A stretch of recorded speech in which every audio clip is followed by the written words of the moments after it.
2014-yil Jahon chempionati finali Lionel Messi uchun atalgan edi. Argentina hamda nemis mashinasi bir-biriga to'qnash keladi. O'yin boshidanoq Argentina juda keskin qarshi hujumlar tashkil etadi va hech qancha vaqt o'tmay Gonzalo Higuain birinchi golni urib, aqldan ozgandek nishonlaydi. Chempionlik uchun dastlabki qadam tashlangan edi, lekin gol ofsayd sababli bekor qilinadi. Videoni oxirigacha ko'rsangiz, ofsayd o'zi nima va undan tashqari futboldagi inglizcha terminlarni o'zim tushuntirib beraman.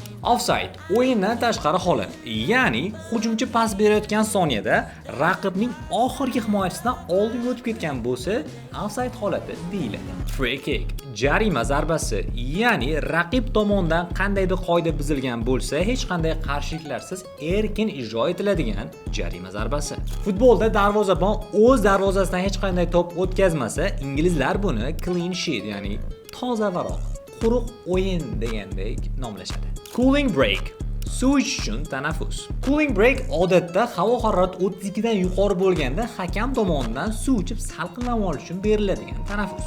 Simulation, simulyatsiya. Hozirgi kunda endi artist futbolchilar ham ko'payib ketganda, raqib jamoa ustiga o'yinchi tegmasdan yerga yotib olib penalti so'raydigan holatlarni inglizlar simulation deyishadi. Siz esa futbolda tushunmagan inglizcha iboralaringizni izohlarda yozib qoldiring va mana shunday ma'lumotlardan ertaroq xabardor bo'lish uchun biodagi Telegram kanalimizga ham qo'shilib oling.